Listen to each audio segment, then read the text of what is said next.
Alright, this video is going to be a little bit different. We're going to go on an adventure. I'm going on an adventure! Not you, Mr. Frodo. I'm going to teach you lot how to survive in hardcore using nothing but your mind.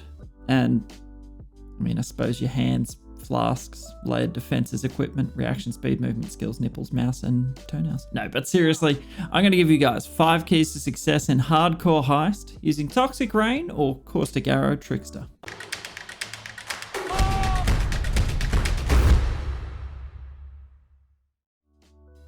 So I'm going to start with an assumption.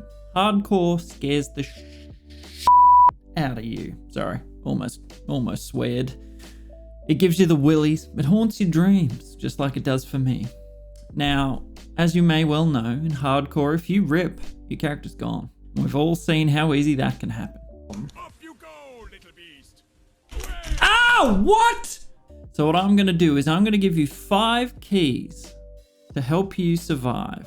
Hopefully you'll learn some tips, gain some knowledge, and get some ideas to help you survive it yourself. Now, as Trickster hasn't been nerfed in quite a long time and is good for survival, especially to newcomers, let's start off there. The first key I'm going to give you is skill gems. Now let's dive in. The link to the path of building that I use is down in the description if you want a speedy peek or to follow along on path of building or run this build yourself. Now basically you have 2 major skills for the death killing, Toxic Rain and Caustic Arrow. From what I have found, Caustic Arrow is a little bit better for leveling in the early game, whereas Toxic Rain becomes better in the late game. So switch between the 2 and see which one feels better for you. This will obviously occupy your 6 link slot. We support these with Vicious Projectiles, Swift Affliction, Void Manipulation, Efficacy, which all help with the chaos damage over time, but we also complement it with Mirage Archer. Now this spawns a little illusion over the top of your head, which will also repeat the attack that you've just connected with. So if you're using Toxic Rain and you just hit an enemy, it will also start shooting Toxic Rain for a few seconds, which is very useful. Now, these are all support gems that will help us to deal damage over time. The second skill we have is Blink Arrow, which is used for taking aggro. It's used for avoidance, as well as movement and distancing yourself from dangerous enemies. We support this with faster attacks and Culling Strike to help finish off bosses when they hit 10% health. We use Dash as our movement skill, paired with Second Wind to allow for a second charge so you don't get caught out in a dangerous spot. Despair is used to curse enemies to force them to take more chaos damage by lowering their chaos resistance. If you can eventually get this on a ring or on your flask, that will free up a skill socket for you. Wither is used for melting big targets a bit easier. To do this we use Spell Totem and Multiple Totem with faster casting. So you get 3 totems constantly casting Wither, which drastically improves your chaos damage output. It also slows down your enemies by about 30%, which is massive.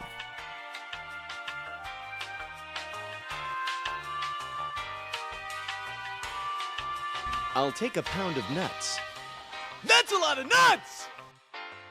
We're using Malevolence for chaos damage over time.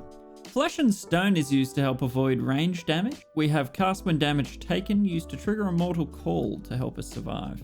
The second key which I offer to you is the skill tree. Now the skills that you select on this tree can really make or break your character.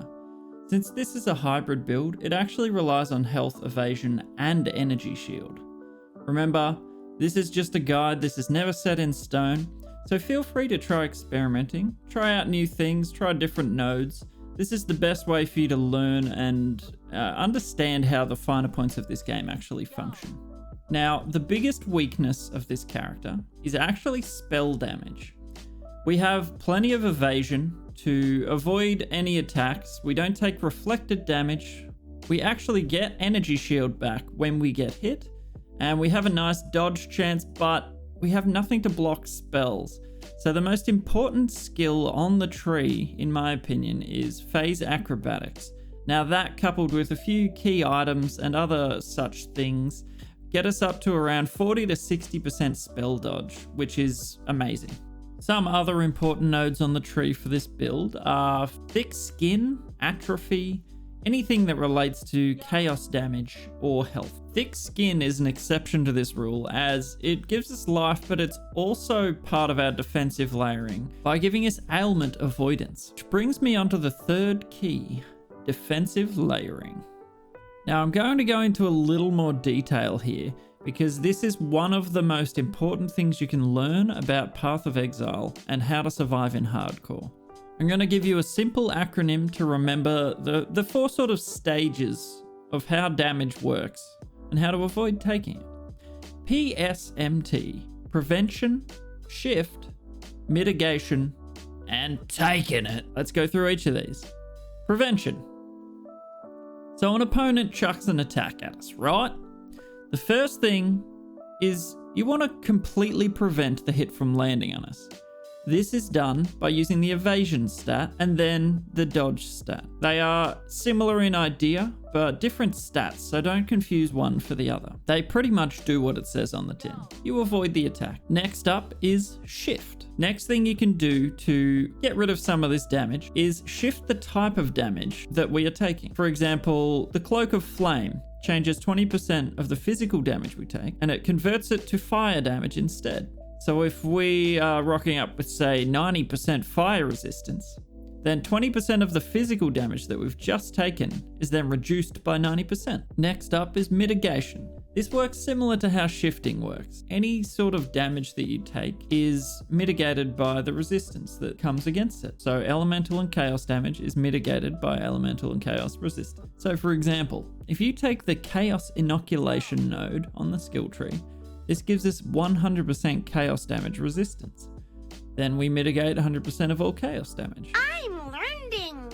The normal cap for resistances is 75, but they can be easily pushed above that limit with items, skills, and different jewels.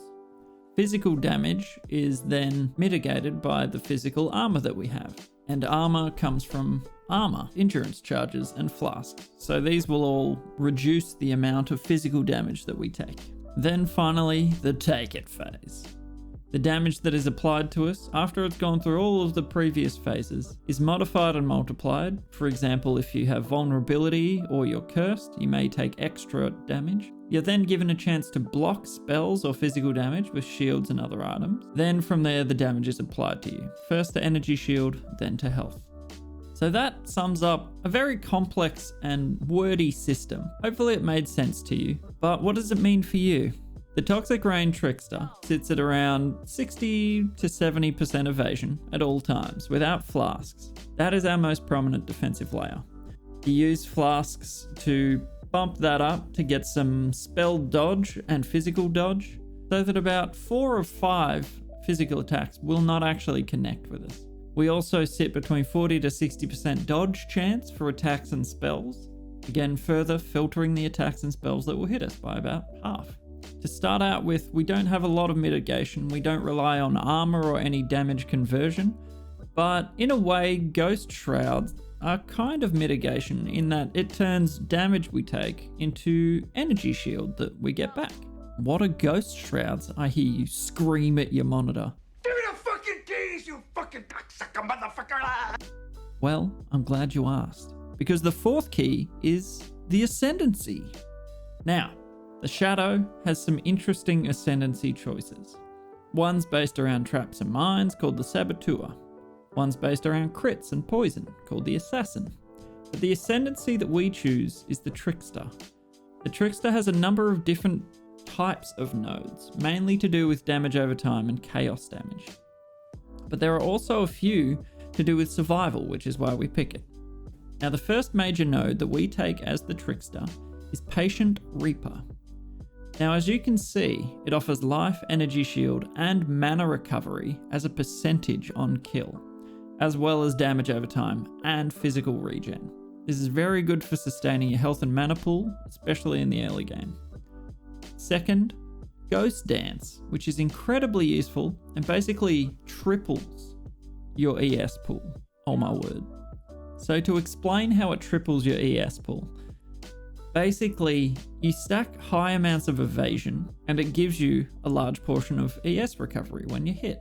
So 4% of your evasion when you take damage is then converted to energy shield that you receive back. So let's say, for example, let's nunch some crumbers. Hurry up, you number crunching crumb nuncher! Everybody but me is dying of old age! I just finished Act 10. I have nearly 6,000 evasion. Each Ghost Shroud that we have 3 in total, offers something around 200 energy shield recovery. Now let me just pull my calculator out, but I think that's about 600 energy shield. Now let's really ramp that up. In the late game, Tricksters should be somewhere in the ballpark of 25,000 evasion. Now 4% of 25,000 is about 1,000 energy shield recovered by a single Ghost Shroud.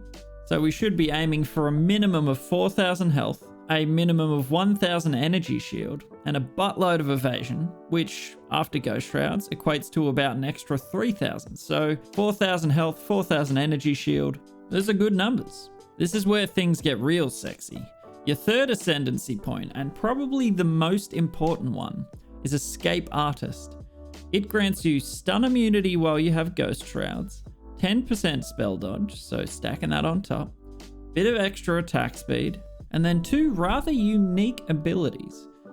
The first, you gain 5 evasion per 1 energy shield on your helmet. Let's say you aim for a Hubris Circlet. These should give you somewhere between 200 and 400 energy shield.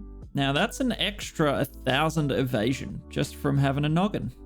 You also get an extra energy shield per 6 evasion on your body armor. Now, on average, somewhere between 1.5 to 2,000 evasion on a chest piece is attainable fairly simply. That should grant you an extra 300 energy shield. Top tier chest pieces like the Sadist Garb, which is a green-blue split, can give you 200 to 300 energy shield and 1,000 to 2,000 evasion, which is bloody amazing. And this leads me to the 5th and final key, your gear.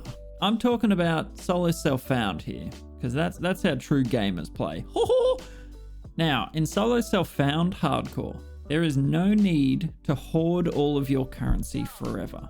You're going to actually have to use it to craft your gear. That is what it's there for. The next instructional video that I'm going to put on YouTube, I'll be doing something based around currency and how to craft your own gear in SSF. So make sure you subscribe to the channel, help support my tiny little face. In the most basic terms, in SSF, either rely on getting super duper lucky, finding really good unique, or start looking for the bases that you need. Because unlike Diablo or any other competitor, where everything needs to be legendary or a set piece to be considered usable, you can make your own top tier gear, that rhymed, from a white item drop. They're actually useful, provided you know what you're doing. So as I mentioned before, I won't go into full detail here on how to craft your gear, as it's quite a lengthy process, but keep your eyes peeled for the following item bases for your own Toxic Rain Trickster. Now before I go through these, don't forget, eye level 85 has the best chance for good mods. So always try and aim for the highest eye level gear. Eye 85 can roll all mods, so that's about what you should aim for. For your headpiece, aim for a Hubris Circlet, as it has the highest base energy shield, which is what we want for the Escape Artist. For the chest, we aim for Zodiac Leather if you're going for pure evasion, again for Escape Artist, or the other option is a split or hybrid piece, which is Sadist Garb. This is a hybrid of evasion and energy shield. Then it's up to you, your choice for gloves and boots, whether you want Sorcerer Gloves, which are our energy shield base, or Slink Gloves, which are an evasion base. You can also get hybrids of these too. Same goes for your boots, Sorcerer or Slink. This will depend on what sort of skill gems you need sockets for, but do whatever you feel most comfortable with. If your evasion's a bit low, go for the Slink. If your ES is a bit low, then Sorcerer's is a good choice. Either way, they're both viable choices, and you can meet somewhere in the middle. Now for a bow, you're really only looking for a few things. Try and find an eye level 85 Maraketh bow. It's a lot to ask for, but it will help immensely, especially because it has extra move speed by default. Aim to 6 link it, obviously, as 5 is better than 4. You want to try for some of the below mods in no particular order. Attack speed %, chaos damage over time, regular damage over time, plus levels to socketed gem, plus levels to socketed bow gems. Now I don't think I need to explain why these are here, but aim for as many of those as you can get. Alternatively, if you are lucky enough, you may find a quill rain, which is a unique item that very well suits this build. So you can pretty much use that forever. I mean, 100% attack speed with no downside for us. How's this, Squidward? It's beautiful.